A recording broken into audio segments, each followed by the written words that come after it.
Harka fuunee kam jirtu abdiidha miiltota irraa chaanaalii keenya sabiskiraayibii gochuun dagatina. Kutaa kana keessatti immoo wanti nu wajjiniin ilaallu simple calculator hojjenna jechuudha. Kan lakkoofsa walitti hidhuu calculator xiqqaa hojjenna jechuudha. As keessatti yeroo hojjennu kana keessatti immoo kaayyoon yookaan immoo waaniin kana cuunfaan isaa gabaabaatti waa'ee daataa taayippii ilaalleerra.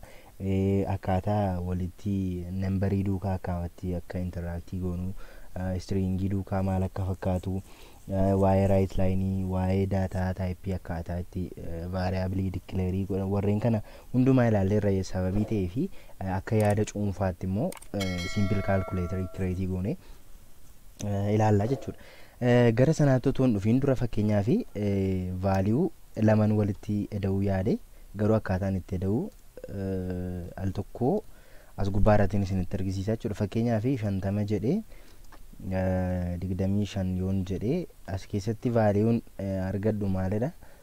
Vaaliyuun argadhu 50 fi 25 yoon ilaale 75 argachuu qaba. Garuu vaaliyuu akkamiin adeemsa laata isa jedhuu fi 5,000 fi 25 naan jedhee jechuudha. Sababiin inni kana jedheef maalidha?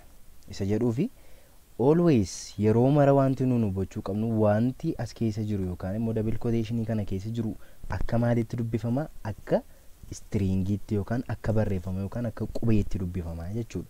Kanaaf iyyuu yeroo lakkoofsa walitti hidhaanu yookaan immoo yeroo lakkoofsatti fayyadamnu keessatti warreen akkasii irratti of eeggannoo gochuutu nurra jiraata jechuudha.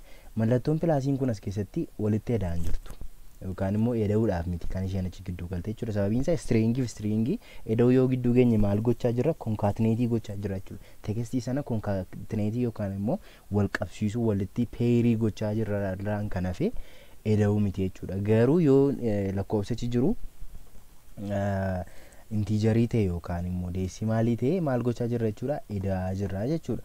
Kanaaf iyyuu fakkeenyaaf haala kanaan yoon godhe yoon haala kanaan godhe garuu maal naaf dhufa? 75tu naaf deebi'a jechuudha. Sababiin isaa maaliifidha? Yeroo hundumaa wanti quotationii keessa jiru sun maal ta'ee jira?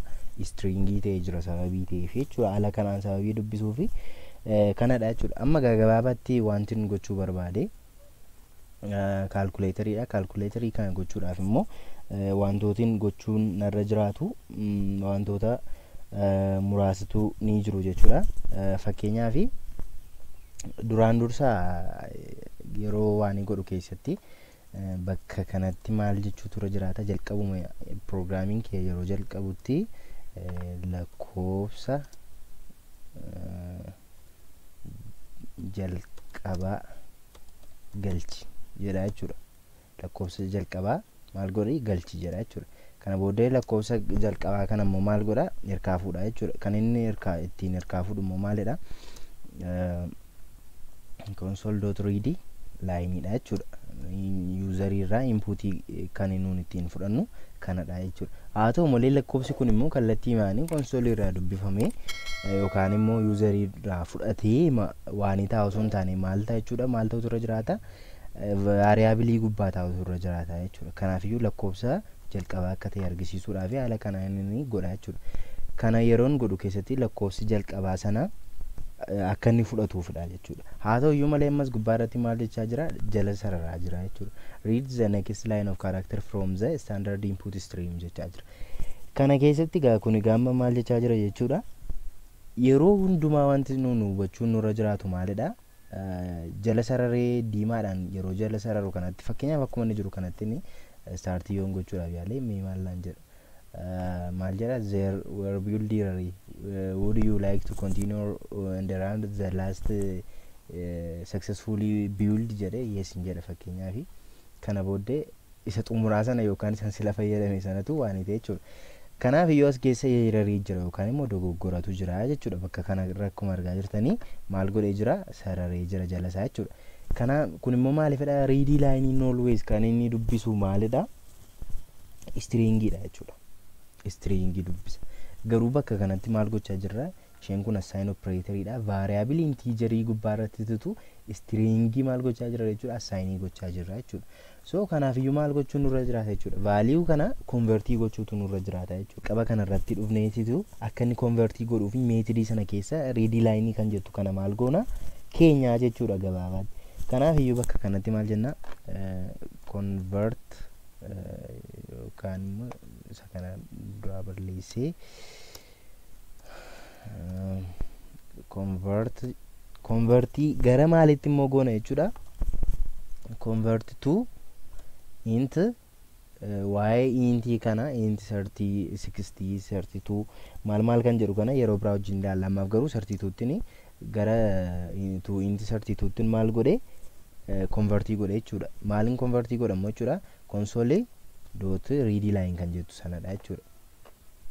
read line kan jettu yookaan immoo isa value sila stringii fudhatu sana ergan stringii sana fudhadhe yookaan immoo string akkaataa stringii itti fudhadhe gara maalitti jijjiire gara integeritti method convertii kan jedhu convertii to int method to int 32 kan jedhu gara kanatti convertii godhe jechuudha.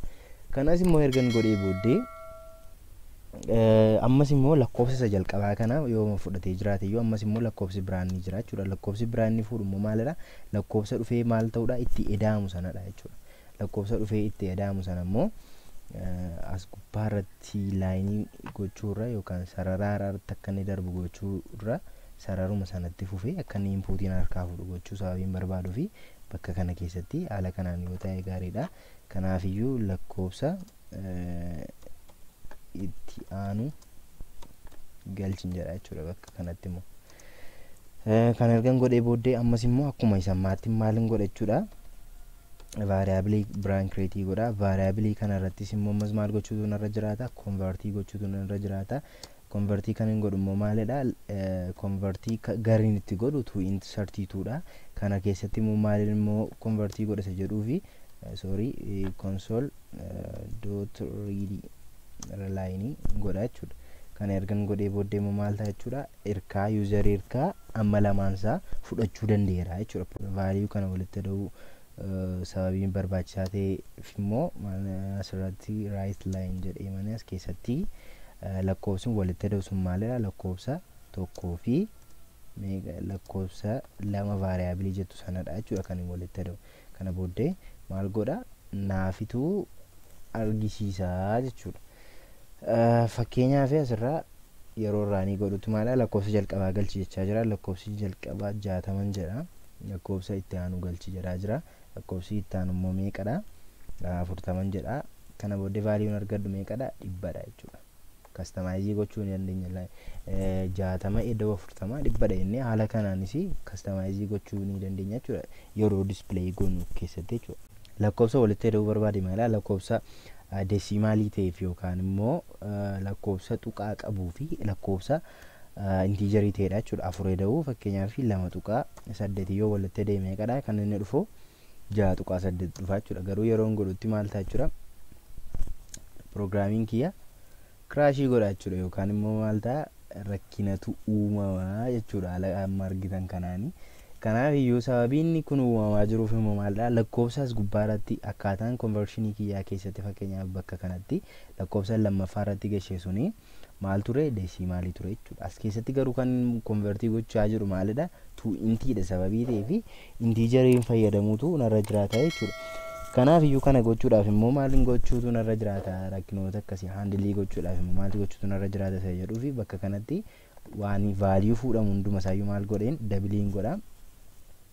Ergan dabilii godhee booddee bakka kanaa dhufee dabiliittiniitu jijjiiruutu narra jiraata jechuudha. Gara maaliitti? Gara dabiliittinii jijjiiraa jechuudha. Isa sila integerii ture. Dabiliittiin jijjiiraa jechuudha. Dabiliin data typein dabiliin immoo lakkoofsota integerii ta'anii kan maal godhuudha? Kan qabachuu lakkoofsota desimaalii ta'an yookaan immoo tuqaa booddeedhaa qabanii kan ofirratti qabachuu danda'u sababii ta'eef amma rakkinni koo maal ta'eera? Furameera jechuudha. 4 da'uu 2.8 yoon jedhe meeqa dhufa? 6.8 dha jechuudha. Fakkeenyaaf immoo irra deebi'anii raanii godha lakkoofsa galcheedha 2 da'uu 8 yoon jedhe 10 naa dhufa jechuudha. Amma lamaa masaatti iyyuu maal ta'aa jira? Hojjechaa jira jechuudha. Kanaaf iyyuu haala kanaanii itti fayyadamuu ni dandeenya jechuudha. Kana fakkaata. Yaadaaf qeeqa qabdan koomentii gubbaa nuuf kaa'aa. Chaanaalii keenya subscribe gochuun dagatinaa. Kutaa itti aanu wal argina.